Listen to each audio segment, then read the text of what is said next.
Good news! Central Americano MBBS just 34 lakhs. Columbus Central University. ఇంత జరుగుతున్నా ఇంట్లో అంత హింస అనుభవిస్తున్న భార్య అత్తింటి వాళ్ళ నుంచి మగవాళ్ళు ఎందుకు బయటకు వచ్చి తమ బాధను చెప్పుకోవడానికి ఆలోచిస్తున్నారు? ఇంకా యూట్యూబ్ ఛానల్కి ఎంట్రీ ఇస్తే మళ్ళీ కొన్ని యూట్యూబ్ ఛానల్ వాళ్ళు కొన్ని మీడియా వాళ్ళు వెళ్ళి ఆ అమ్మాయిని తీసుకొచ్చి నన్ను రివర్స్లో ఆమె చేత రివర్స్లో చేపించడం, అది ఇంకా మానసిక క్షోభకి గురవుతున్నారు. ముంబై రోనక్ కావచ్చు, అలాగే బెంగళూరు అతుల్ సుభాష్ చనిపోతున్నారు. ముఖ్యంగా ప్రతి 6 నిమిషాలకి ఒక పురుషుడు సూసైడ్ చేసుకుంటున్నాడు, ముఖ్యంగా ఫ్యామిలీ గొడవల వల్ల. భార్య బాధితులుగా ఉన్న వాళ్ళు వచ్చి వివిధ రకాలైన అలవాట్లకు బానిస అయిపోయి చనిపోయే వాళ్ళు కూడా చాలా మంది ఉన్నారు. వాళ్ళు కూడా భార్య బాధితులే. 2 భార్య బాధితుల కేసుల్ని లక్ష్మి గారు డీల్ చేస్తున్నారు. వాళ్ళకి కౌన్సిలింగ్ ఇస్తున్నారు, వాళ్ళకి ఆత్మస్థైర్యం చెప్పే ప్రయత్నం చేస్తున్నారు. నేను యాక్చువల్లీ యూనివర్సిటీలో పీజీ చేశాను మేడం. నేనున్న పొజిషన్ లో like I'm a professor. So నేను నలుగురికి చెప్తూ ఉంటాను, యాక్చువల్లీ ఇలా ఉండాలి, మీరు లైఫ్ బెటర్ గా ముందుకు వెళ్ళాలి అని చెప్పేసి. 25 ఏళ్ళు పెంచిన మా పేరెంట్స్ ని వదిలేసి అమ్మాయి పేరెంట్స్ ని పట్టుకొని కూర్చోలేం కదా. అందరికీ నమస్కారం, నేను Swaroopa Potlapalli. Welcome to I Dream. రోజు రోజుకి భార్య బాధితుల సంఖ్య పెరిగిపోతుంది. ఎంతో మంది మగవాళ్ళు 4 గోడల మధ్య నరకం చూస్తున్నారు. బెంగళూరుకు చెందిన అతుల్ సుభాష్, అలాగే ముంబైకి చెందిన రోనక్ నగ్డా ఆత్మహత్యల ఘటనలు ఎంతో మందిని కలిచివేస్తున్నాయి, కన్నీళ్లు పెట్టిస్తున్నాయి. అయితే చాలామంది మగవాళ్ళు భార్య అత్తింటి వారి నుంచి వేధింపులు ఎదుర్కొంటున్నా కానీ బయటకు రావట్లేదు. ఎందుకు ఇలా జరుగుతోంది? వచ్చి తమ బాధను చెప్పుకోవడానికి వారెందుకు ఆలోచిస్తున్నారు? ప్రస్తుతం నాతో పాటు Telangana high court senior advocate Lakshmi కట్ట గారు ఉన్నారు. ఆవిడతో మాట్లాడి ఈరోజు 2 భార్య బాధితుల గురించి లైవ్లో తెలుసుకుందాం, వారి మాటలు విందాం, వారి ఆవేదనను విందాం. నమస్తే లక్ష్మి గారు. చూశారు కదా, రోజు రోజుకి మీ దగ్గరికి వస్తున్న భార్య బాధితుల కేసులు కూడా పెరిగిపోతున్నాయి.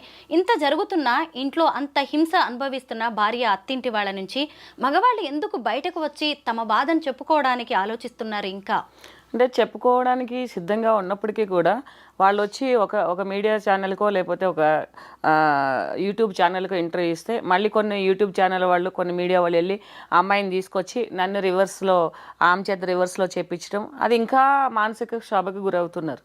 సో ఎట్లా అయిపోయిందని అంటే ఏదో మొఖాలకి మాస్క్ కట్టి ఇలాగేదో బ్లర్ చేసి చూపించినట్టు అలా చూపించాల్సిన పరిస్థితులు వస్తున్నాయి. ఎందుకంటే వాళ్ళతో రివర్స్ కౌంటర్తో పాటు మళ్ళీ సమాజంలో చుట్టాలందరిలో, ఫ్రెండ్స్ అందరిలో, సొసైటీలో ఇట్లా అనేసి పర్సనల్ లైఫ్ కాబట్టి అలా ఆలోచిస్తున్నారు. కానీ ఒకళ్ళిద్దరూ ముందుకు వస్తే చాలామంది ముందుకు రావడానికి రెడీగా ఉన్నారు. ఇంకా ఈ 2025, 26, 27 ఇయర్ బై ఇయర్ ఇలాంటి కేసెస్ చాలా ఎక్కువ వస్తాయి. ఫ్యూచర్లో మనం వీళ్ళందరినీ కూడా చూడబోతున్నాం. నిజంగా ముంబై రోనక్ కావచ్చు, అలాగే బెంగళూరు అతుల్ సుభాష్ వాళ్ళు చనిపోవడానికి ముందు సెల్ఫీ వీడియోస్ తీసి పెట్టడం వల్ల, తమ బాధల గురించి చెప్పడం వల్ల మనందరికీ ఈ విషయాలు తెలిసాయి తప్ప, లేకపోతే ఎంతమంది ఇవేవి చెప్పకుండానే చనిపోతున్నారు. ముఖ్యంగా ప్రతి 6 నిమిషాలకి ఒక పురుషుడు సూసైడ్ చేసుకుంటున్నాడు, ముఖ్యంగా ఫ్యామిలీ గొడవల వల్ల. అలాగే 35,000 మందికి పైగా మగవాళ్ళు ఏడాదిలో ఆత్మహత్యలు చేసుకుంటున్నారు. లక్ష్మి గారు, మీ దగ్గరకు కూడా వస్తున్నారు కదా, ఒక 2 భార్య బాధితుల కేసులు కూడా మీరు వాదిస్తున్నారు. ఇప్పుడు 10 మంది, 15 మంది, 20 మంది ఉంటే అందులో 2-3 ఈవెన్ కాల్ తీసుకోవడానికి రెడీ అవుతారు. ఎందుకంటే వాళ్ళలో కూడా ముఖ్యంగా ఏంటంటే భార్య బాధితులుగా ఉన్న వాళ్ళు వచ్చి అదే లీగల్గా వాళ్ళు ఉండే వాళ్ళ సెక్షన్స్ని, వాళ్ళకు ఉండే రైట్స్ని, వాళ్ళకు ఉండే ఫండమెంటల్ రైట్స్ని, అంటే జీవించడానికి ఉండే రైట్స్ని, పోలీస్ ప్రొటెక్షన్ని తీసుకోవాల్సింది పోయి ఇలా సూసైడ్ చేసుకోవడం అనేది కూడా కరెక్ట్ కాదు. తెలుస్తుంది. కానీ ఎంతోమంది మానసికంగా కుమిలిపోయి వివిధ రకాలైన అలవాట్లకు బానిస అయిపోయి చనిపోయే వాళ్ళు కూడా చాలామంది ఉన్నారు. వాళ్ళు కూడా భార్య బాధితులే. వాళ్ళు కూడా నిజంగా చెప్పాలంటే భార్యల వల్ల చనిపోయే వాళ్ళే, అత్తమామల వల్ల చనిపోయే వాళ్ళు అవుతున్నారు. ఇంకోటి ఏంటంటే మనము ఇలా ఛానల్స్ల మధ్య కూర్చొని ఆడవాళ్ళని తిట్టడానికి లేదు, ఆడవాళ్ళని ఏమీ అనడానికి లేదు, ఆడవాళ్ళని అవమానిస్తున్నారు, ఆడవాళ్ళకి శత్రువులు అని చెప్పేసేసి కొన్ని మహిళా సంఘ వాళ్ళు, కొంతమంది మహిళలు కూడా ఫీల్ అవడం జరుగుతుంది. మంచి వాళ్ళ కోసం ఎవరో మాట్లాడరు. ఎవరైతే బాధితులు ఉన్నారో అందరూ సేమ్ హ్యూమన్ బీయింగ్ కాబట్టి సఫర్ అయ్యే వాళ్ళ గురించే మనం ఎప్పుడూ మాట్లాడుతూ ఉంటాం. సో దట్ ఏంటంటే అబ్బాయిలు కూడా ఏంటంటే ఇలాంటి కేసులు ఉన్నప్పుడు చనిపోకుండా, అంటే అంత ప్యానిక్ సిచ్యుయేషన్లోకి వెళ్ళకుండా కూడా ఒక లీగల్ కౌన్సిలింగ్, ఒక పర్సనల్గా ఒక కౌన్సిలింగ్ తీసుకుని దీన్ని ఫైట్ చేసి మేము ఇలా చనిపోయాము అనేసి ఎదుటి వాళ్ళకి చూపించడం కంటే కూడా ఇలా గెలిచాము, ఇలాగ మేము ఒక లేడీస్ చేసే అబ్యూజ్ని మేము కోర్టు ముందుకు తీసుకెళ్ళి లేకపోతే సమాజం ముందుకు తీసుకెళ్ళి మేము దీన్ని భరించుకుంటూ మేము వీఆర్ ద విన్నర్స్ అని చూపించుకోవడం అనేది చాలా అవసరం. చాలామంది ఇలా సఫర్ అవుతున్నారు. చాలా మార్పులు వచ్చేసినాయి సమాజంలో. కొన్ని తల్లిదండ్రుల గురించి కూడా అబ్బాయిలు కూడా ఆలోచించాలి. అది ఇద్దరు భార్యా బాధితుల కేసుల్ని లక్ష్మి గారు డీల్ చేస్తున్నారు, వాళ్ళకి కౌన్సిలింగ్ ఇస్తున్నారు, వాళ్ళకి ఆత్మస్థైర్యం చెప్పే ప్రయత్నం చేస్తున్నారు. లక్ష్మి గారు ఒకసారి వాళ్ళకి కాల్ చేద్దామా? చేద్దామండి.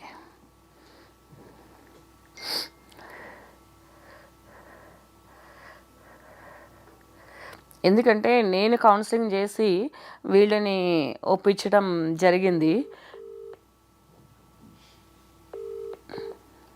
హలో మేడం, ఒకసారి నేను ఐడ్రీమ్ భార్య బాధితుల గురించి మాట్లాడడం జరుగుతుంది.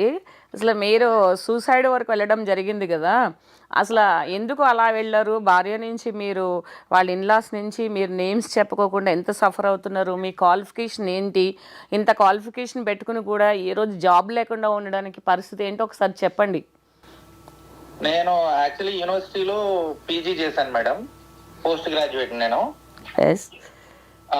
యాక్చువల్లీ లైక్ ఏంటంటే నేనున్న పొజిషన్ లో like I'm a professor.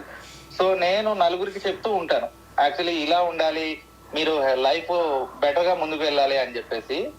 So day 1 నుంచి, మ్యారేజ్ అయిన డే 1 నుంచి షీ స్టార్టెడ్ పోకింగ్ అనమాట. ఎట్లా అంటే మీ పేరెంట్స్ ని వదిలేసేయాలి, మా పేరెంట్స్ నే చూసుకోవాలి. ఓకే, తన పేరెంట్స్ ని కూడా చూసుకోవడంలో తప్పేం లేదు.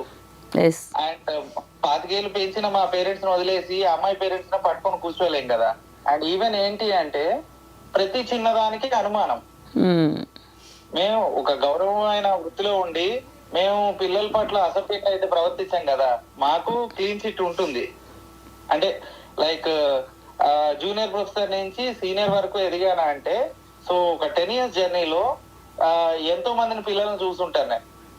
సో క్యారెక్టర్ ఎక్కడ తక్కువ ఉన్నా కానీ యూనివర్సిటీలో ఈజీగా బయటకు వచ్చేస్తాం మనం. అట్లాంటిది డే 1 నుంచి తను ఏంటంటే షీ స్టార్టెడ్ పోకింగ్ లైక్ ఎలా అంటే నువ్వు వాళ్ళతో తిరగవద్దు, వీళ్ళతో మాట్లాడద్దు, నేను ఫ్రెండ్స్ తో తిరగకూడదు, ఈవెన్ మా పేరెంట్స్ తో మాట్లాడకూడదు, మా బ్రదర్ తో మాట్లాడకూడదు, మా సిస్టర్స్ తో మాట్లాడకూడదు, కేవలం అమ్మాయితోనే ప్రపంచంలో మెలగాలన్నమాట. ఆమెకి ఎంతమంది ఫ్రెండ్స్ ఉన్నారు అది చెప్పండి. ఆమెకి ఊరు నిండా ఫ్రెండ్సే మేడం. ఎప్పుడు చూడండి ఎవరో ఒక అబ్బాయితో మాట్లాడుతూనే ఉంటుంది. సో నేనేంటంటే లైక్ మనం సిటీ కల్చర్ లో పెరిగాం కాబట్టి అది పెద్ద విషయం ఏం కాదు లెక్క ప్రకారం అయితే మామూలుగా. యాజ్ ద డేస్ గోస్ ఇదేదో కొంచెం తేడాగా ఉందని చెప్పి యాక్చువల్లీ 1 day కేటాయించి అసలు ఏంటి కదా అని చెప్పి అమ్మాయి గురించి మొత్తం డీటెయిల్స్ చూస్తే ఆ అమ్మాయి మొత్తం అన్ని కూడా మల్టిపుల్ అఫైర్స్ ఉన్నాయి అమ్మాయికి. మల్టిపుల్ అఫైర్స్, 1 2 కాదు, మల్టిపుల్ అఫైర్స్. అండ్ ఈవెన్ ఆ అమ్మాయి ఏంటి అంటే మాక్సిమము తను చేసిన బ్లేమ్స్ నా మీద వేసి రుద్దడానికి స్టార్ట్ చేస్తుంది. ఎందుకంటే మనము విషయం తెలుసుకుంటే ఇది ఎందుకు చేస్తామని మనం క్వశ్చన్ చేస్తామని చెప్పి నేను చేయని తప్పుకి ఆ అమ్మాయి చేసిన తప్పులు కూడా నన్నే పోక్ చేయడం మొదలు పెట్టింది. నాకు ఫస్ట్ ఇది అర్థం కాక అసలు ఏం చేస్తున్నాను, నేను ఈ అమ్మాయికి స్పేస్ ఇవ్వలేకపోతున్నానేమో అని చెప్పి నేను డిప్రెస్ అయ్యాను. డేస్ గడిచే కొద్దీ అమ్మాయి ఏంటంటే వర్బల్ అబ్యూస్.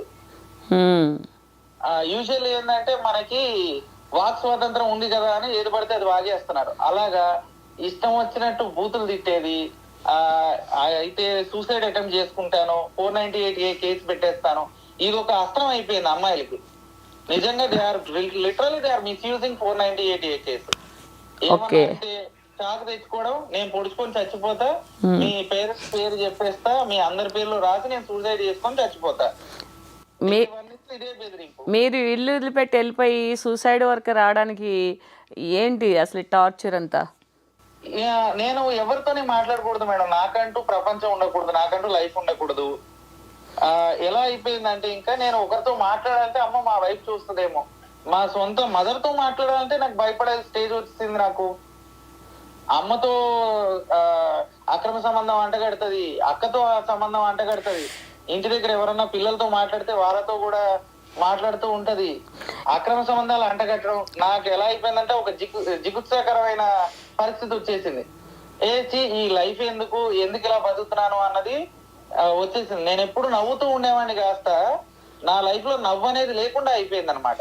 ఇప్పుడు మీరు సూసైడ్ వరకు వెళ్ళి బ్యాక్ వచ్చి కౌన్సిలింగ్ తీసుకుని ఉన్నారు కదా, మీలాంటి బాధితులకి ఏం చెప్పాలనుకుంటున్నారు? అంటే ఈ మధ్యన కొంతమంది సూసైడ్ చేసుకుని చనిపోతున్నారు, అది చాలా బాధాకరం కదా. అలాంటి ఈ భార్య బాధితులకి వరకట్న వేధింపులతో కేసులతో బాధపడుతున్న వాళ్ళకి మీరు ఏం చెప్పాలనుకుంటున్నారో ఒకసారి మీరు ఈ టీవీ ముఖంగా చెప్తే, ఛానల్ ముఖంగా కొంతమంది మీలాంటి వాళ్ళు బయటకు వస్తారు. అదే మేడం, మెయిన్ అందరికీ చెప్పేది ఒకటే, ఎవరన్నా ఈ సూసైడ్ అటెంప్ట్ వరకు వెళ్ళాలి అనుకుంటే ఒక్కసారి 5 సెకండ్లు ఆగి మీ తల్లిదండ్రులను గుర్తు తెచ్చుకుంటే, వాళ్ళ ముఖాలు గుర్తు తెచ్చుకుంటే, వాళ్ళు ఎంత కష్టపడి మిమ్మల్ని పెంచారు అన్నది మీకు గుర్తొస్తుంది. వన్స్ అది గుర్తొచ్చిన తర్వాత అక్కడ దాకా వెళ్ళడానికి ఇష్టపడరు. మీరు అమ్మాయి గురించే బతకాల్సిన అవసరం లేదు. మీ తల్లిదండ్రులను జాగ్రత్తగా చూసుకోగలిగి వాళ్ళ లాస్ట్ స్టేజ్ లో వాళ్ళు బాధపడకుండా కంటతడి పెట్టుకోకుండా ఉంటే చాలు. ఇంతే మేడం నేను చెప్పాలనుకున్నది. ఎందుకంటే మనకి లైఫ్ లో మ్యారేజ్ అనేది ఒక చిన్న పార్ట్ మాత్రమే. మనం ఎంతో కష్టపడి పెంచిన పేరెంట్స్ ను కూడా మనం ఇదైపోయి, ఎందుకంటే నేను కూడా అదే స్టేజ్ నుంచి బ్యాక్ రిటర్న్ వచ్చాను. కేవలం మా మదర్ గురించి మొత్తం పెద్దలు ఎవరైతే ఉన్నారో నాకు గైడెన్స్ ఇచ్చి చెప్పిన వాళ్ళు ట్రీట్మెంట్ తీసుకొని వచ్చినప్పుడు మా మదర్ ని గుర్తు తెచ్చుకొని, లేదు మా మదర్ కోసం అన్నా నేను స్ట్రాంగ్ గా ఉండాలి. నేను 6 months ఎంత డ్రామాకి వెళ్ళానో మీరు కూడా మీకు కళ్ళారా తెలుసు. ఎంత నేను డిప్రెస్ అయిపోయాను ఏంటి అన్నది. అందరికీ చెప్పేది ఏంటంటే don't commit for suicide.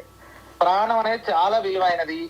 Life లో ఇలాంటి చిన్న చిన్న డిస్టర్బెన్స్ వస్తూ ఉంటాయి, పోతా ఉంటాయి.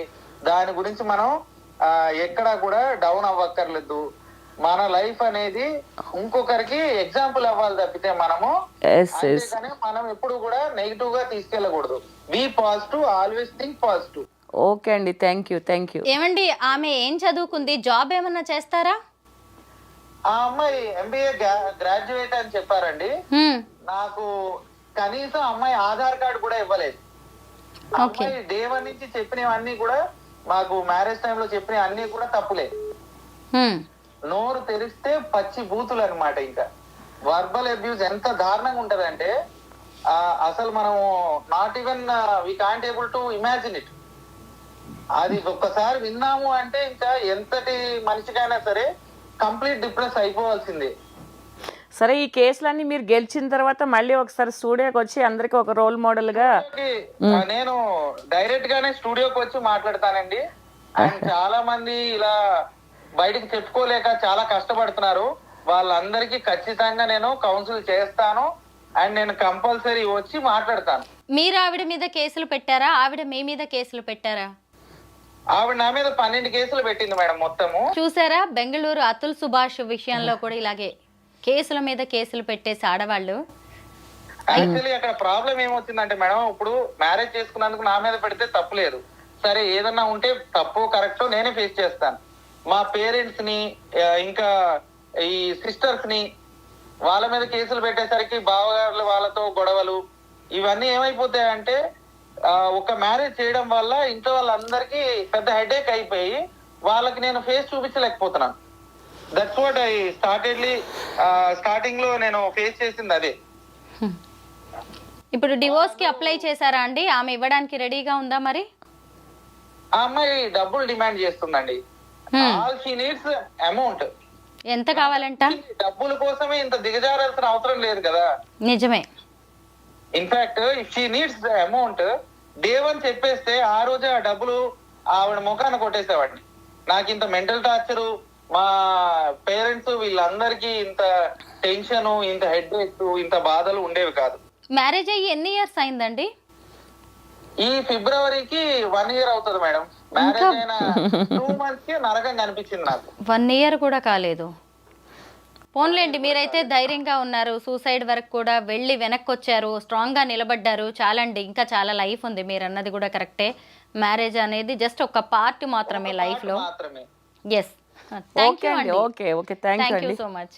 Okay madam. ఇంకొక కాల్ తీసుకుందాం. అంటే ఆయన ఒక కాలేజీలో, యూనివర్సిటీలో ప్రొఫెసర్. ఆయన చూడండి, ఆయనకి పెళ్ళై ఏడాది కాకముందే 2 months ఎంత టార్చరా అసలు. 2 monthsకే ఏడాది తిరిగేసరికి విడాకులకి అప్లై చేయాల్సిన పరిస్థితి వచ్చింది. పోన్లేండి, ధైర్యంగా బయటకు వచ్చి. హలో మేడం చెప్పండి మేడం. ఇది మొన్న ఎవరు కొట్టారు కదా మిమ్మల్ని, నేను స్టూడియోలో ఉన్నా. ఈ భార్య బాధ్యతల గురించి ఒక చూస్తున్నాము. మీరు కౌన్సిలింగ్ అటెండ్ కాలేదు పోలీస్ స్టేషన్లని, మీ భార్య అత్తగారు వచ్చి ఏం అత్తగారు వచ్చి నన్ను కొట్టారు మేడం. ఉమ్, ఉమ్, కౌన్సిలింగ్ అటెండ్ కావాలని చెప్పి వాళ్ళు వచ్చి నన్ను కొట్టారు. ఉమ్. ఏంటి ప్రాబ్లం అసలు మీ భార్యతోటి? ఎన్ని పోలీస్ స్టేషన్లో కంప్లైంట్ ఇచ్చింది మీ మీద? 4 పోలీస్ స్టేషన్ కంప్లీట్ ఇచ్చింది మేడం. ఉమ్. గట్టిగా చెప్పండి. 4 పోలీస్ స్టేషన్లో కంప్లైంట్ ఇచ్చింది. 4 పోలీస్ అసలు మీ మ్యారేజ్ ఎప్పుడైందండి? ఎప్పటి నుంచి మీ మధ్య గొడవలు మొదలయ్యాయి? మేడం నా మ్యారేజ్ 2018 లో అయింది మేడం. 18. 2018 లో అయింది మ్యారేజ్. మ్యారేజ్ అయిన 3 months నుంచి గొడవలు స్టార్ట్ అయినాయి మేడం ఇంట్లో. వాళ్ళకి ఏంటంటే ఇల్లరికం వెళ్ళాలి మేడం. వాళ్ళు చెప్పినట్టు వినాలి, మా అత్తారు చెప్పినట్టు వినాలి. ఉమ్, మధ్యలో కూడా వాళ్ళ ఇంటికి గొడవలు అయితే వాళ్ళ ఇంటికి వెళ్ళిపోయింది. అక్కడ ఉంది మళ్ళీ పెద్ద మనుషులు మాట్లాడి మళ్ళీ ఇంటికి పంపించారు. ఉమ్, మళ్ళీ పంపించిన తర్వాత ఇక సరైన నేను ఎవ్రీథింగ్ ఏది గొడవ చేసినా నేను కాంప్రమైజ్ అయిపోయి వచ్చినాను. సపరేట్ ఉండమని చెప్పారు. అలా కూడా నేను కొన్ని మంది నేను సపరేట్ ఉన్నాను, రెంట్కు నన్ను సపరేట్ వెళ్ళి. నేను ఒక్కనే మేడం, మా మమ్మీ వాళ్ళు చూసుకోవాల్సింది నేను ఒక్కనే. ఇంకా ఒకే ఒక కొడుకు కదా మీరు? నేను ఒక్కనే మేడం. నేను అన్న వాళ్ళ చెల్లి ఉంది, చెల్లికి మ్యారేజ్ అయిపోయింది మేడం. ఉమ్, ఉమ్. ఇప్పుడు చెల్లి మీద కూడా కేసు పెట్టారు. ఇప్పుడు మన పోలీస్ స్టేషన్ లో నా పైన, మా మమ్మీ పైన, మా డాడీ పైన, మా చెల్లి పైన కేసు పెట్టారు. కేసు పెట్టే ముందు వచ్చి ఏం చేశారు? ఏంటంటే వాళ్ళకి ఆస్తి మొత్తం ఇస్తే వాళ్ళు డైవర్స్ ఇంకా రెడీగా ఉన్నారు. ఉమ్, వాళ్ళకి ఆస్తిగా అంట, నేను ముఖ్యంగా అంటే ఆస్తి ముఖ్యం అంట. ఉమ్. ఇంట్లోకి వచ్చి వాళ్ళ మమ్మీ, వాళ్ళ డాడీ, వాళ్ళ తమ్ముడు, ఇంకా వాళ్ళ మామయ్య కూడా వచ్చాడు. ఉమ్, ఉమ్. వచ్చి కొట్టారు. నాకు ఫ్రాక్చర్ అయింది. అది నేను చూపిస్తే హాస్పిటల్కి వెళ్ళి చూపిస్తే వాళ్ళు లెటర్ ఇచ్చారు మేడం నాకు. మెడికల్ లీగల్ కేసు కింద మెడికల్ MLC సంథింగ్ ఉంటది, అది ఇచ్చారు నాకు. అది ఇస్తే నేను కంప్లైంట్ ఇచ్చాను పోలీస్ స్టేషన్ లో. వాళ్ళని పిలిపించారు. వాళ్ళని పిలిచి వాళ్ళకి కౌన్సిలింగ్ ఇచ్చారు. వాళ్ళు కూడా చెప్పారు ఇంటికి వెళ్దామంటే మీరు మాట్లాడుకొని కూర్చోండి అని చెప్పారు. వాళ్ళేమో రమ్మంటే కూడా వాళ్ళు రావట్లేదు మేడం ఇక్కడికి, హైదరాబాద్ మాట్లాడడం. అంతే. అంతకుముందు మీ మీ నాన్నగారు అమ్మని కూడా కొట్టారు కదా? కొట్టారు మేడం, మధ్యలో కొట్టారు. మా మమ్మీని, మా డాడీని కూడా కొట్టారు అంతకుముందు. నేను అవన్నీ ఓపిక పట్టి కూడా నేను పోనీలే మనలే కదా, చేంజ్ అవుతానని చూసాను. ఇంకా నేను ఓపిక భరించలేకపోతే ఇంకా నేను స్టార్ట్ చేశాను మేడం. డైవర్స్ చేశారు. డైవర్స్ కోసం స్టార్ట్ చేశాను. ఇక నేను. పిల్లలు ఉన్నారా అండి? ఒక పాప ఉంది మేడం. మరి పాప పరిస్థితి ఏంటి? పాప నాకు ఇస్తే నేను చూసుకుంటాను మేడం. నేను పాప 3.5 మేడం. ఆమె ఏంటంటే ఓన్లీ వాళ్ళ ఫ్యామిలీ తరఫున ఆలోచిస్తాను మేడం.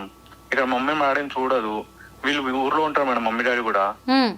అప్పుడప్పుడు హైదరాబాద్కి వచ్చినా కూడా, మా దగ్గర ఉన్నా కూడా 1 day 2 day కంటే ఎక్కువ ఉండదు. అంతే చూసుకోదు మేడం వాళ్ళని. సరిగా భోజనం పెట్టదు, ఏం పెట్టదు. మళ్ళీ వీళ్ళ మమ్మీ డాడీ అయితే డైలీ వస్తాం మేడం ఇంటికి. అమ్మాయి వాళ్ళ తరఫున అయితే వాళ్ళ డాడీ మమ్మీ, నేను జాబ్కి వెళ్ళిపోయినా వాళ్ళు వచ్చేస్తారు ఇక మా ఇంటికి. ఇక సరే అండి. మీరేం జాబ్ చేస్తుంటారండి? గ్రాడ్యుయేట్. భోజనం పెట్టారు మేడం. అసలు ఇంట్లో వంట కూడా చేయదు.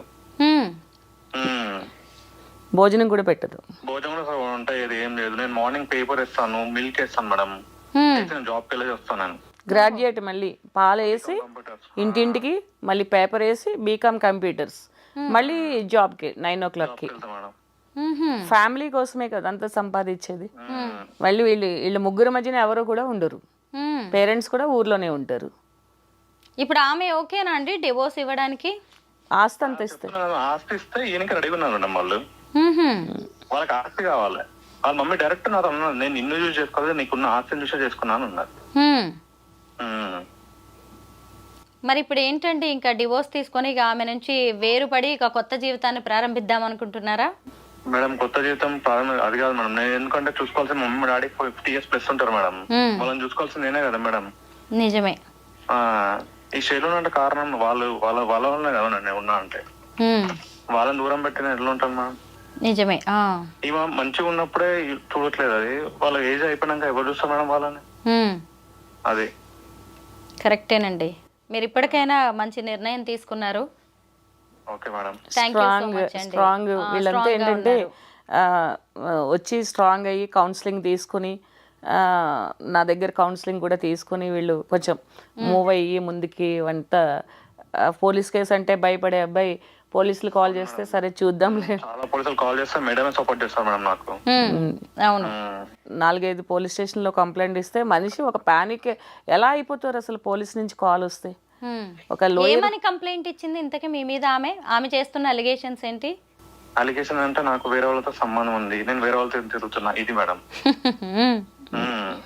కట్టం కోసం ఏది ఇస్తున్నాడు, డబ్బుల కోసం. నేను ఇంకోటి జాబ్ చేస్తాను మేడం. యాక్చువల్ ఏంటంటే నేను ఇంతకు ముందు ఇన్ఫోస్ లో కాంట్రాక్ట్ బేస్ కింద చేస్తున్నాయి. ఈమె టార్చర్ ఇప్పుడు ఆఫీస్ లో లేట్ అయితే కదా మేడం, లేట్ అయితే ఇక టార్చర్, ఇక ఇంటికి రాక లొల్లిగా ఏదో ఒకటి అనడం, ఇక లొల్లి చేయడం ఇంట్లోకి రాగానే. ఇక మనకు నేను మార్నింగ్ 4 o'clock 4:30 5 o'clock లేస్తాను మేడం. నేను వెళ్ళేసి జాబ్కి వెళ్ళేసి నైట్ వచ్చేవారికి 7 పోచారం గట్టికేసారి వేస్తాను మేడం జాబ్.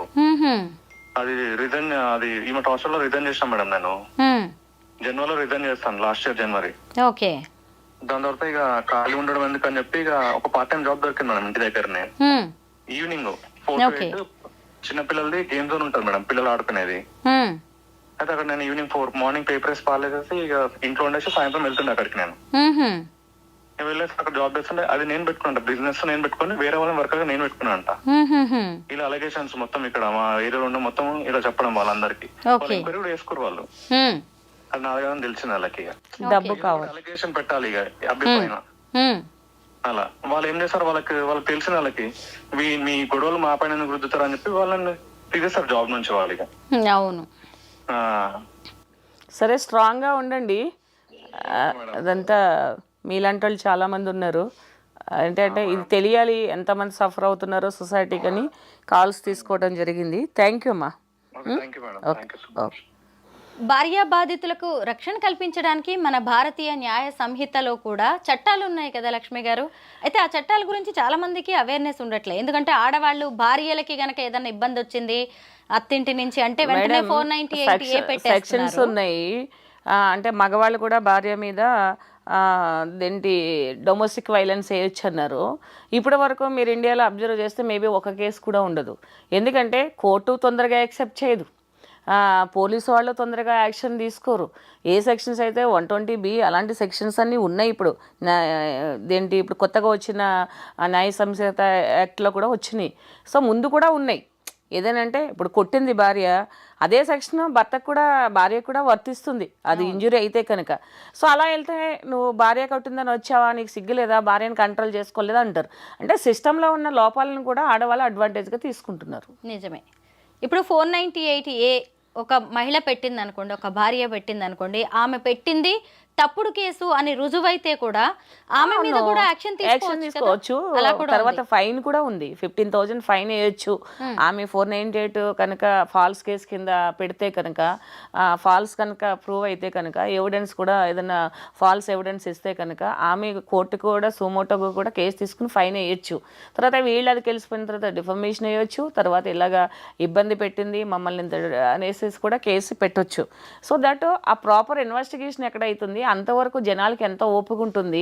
ఈ 4-5 కేసులు వేసి మధ్యలోనే సెటిల్మెంట్ చేసుకుని అప్పు చేసో లోన్లు తీసుకునో ఇల్లులమ్మో ఆస్తులమ్మో బంగారాలమ్మో అమ్మాయికి డబ్బులు ఇచ్చేసి సెటిల్మెంట్ చేసుకుని బయటకు వస్తున్నారు. సో దట్ ఏంటంటే అంతవరకు చట్టాల మీద పూర్తిగా అవగాహన లేదు, తెలుసుకోవాలనే ప్రయత్నంలో కూడా విఫలం అవుతున్నారు. చెప్పేవాళ్ళం కూడా విఫలం అవుతున్నామే అనుకోవాలి. ఎందుకంటే ఎదుటి మనిషికి సరిగా కన్వే చేయలేకపోతున్నాము, వాళ్ళ బాధని మనం అంటే వాళ్ళకు ఉండే అపోహలను తొలగించలేకపోతున్నామంటే ఇంకా వివరంగా చెప్పేంత స్కోపు. ఎందుకంటే ఎలా అయితే సెక్సువల్ ట్రాన్స్మిటెడ్ డిసీజెస్ గురించి లేకపోతే కొన్ని వ్యాధుల గురించి పరిశుభ్రత గురించి కొన్ని ఫ్లెక్సీలు వేసి కొన్ని గవర్నమెంట్ ఆఫీసెస్ దగ్గర అవేర్నెస్ వస్తున్నారు. అలాగే ఫ్యూచర్లో ఏంటంటే మగాళ్ళు కూడా భార్య బాధితులు కూడా లేకపోతే కోడల బాధితులు లేకపోతే కొడుకు బాధితులు వీళ్ళందరికీ కూడా సీనియర్ సిటిజన్కి ఒక చట్టం వచ్చేటట్టు వీళ్ళు కూడా ఏదైనా రక్షణ చట్టం వస్తే కౌన్సిలింగ్ తీసుకుంటే బాగుంటుంది. నిజమే, ఇప్పుడు భార్య బాధితుల సంఘాలు కూడా ఏర్పాటయ్యాయి కదా. యాక్చువల్లీ భార్య బాధితుల సంఘాలు అనేవి చాలా ఉన్నాయి మేడం, ఇప్పుడు బయటకు రావట్లేదు. ఫస్ట్ తాడేపల్లిగూడెంలో బాలాజీ అనే ఒక అతను ఒక 15 years బ్యాకే భార్య బాధితుల సంఘం అని పెట్టి దానికి క్యాలెండర్స్ వేయించి అవన్నీ చాలా చేశాడు అతను కూడా.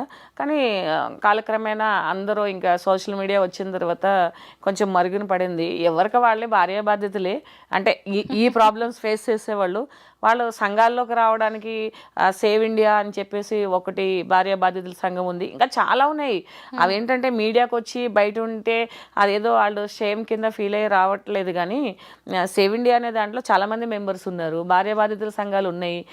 వైజాగ్లో ఆడపడుచు అత్త కూడా సంఘాలు పెట్టుకున్న ఉన్నాయనేసి నేను విన్నాను. అంటే ఇలాగ 498లో విక్టిమ్స్గా ఉన్నవాళ్ళు. సో అవన్నీ ఉన్నాయి, కానీ సీరియస్గా బయటకు వచ్చి దాని మీద అవేర్నెస్ కల్పించడం చాలా అవసరం ఉంది.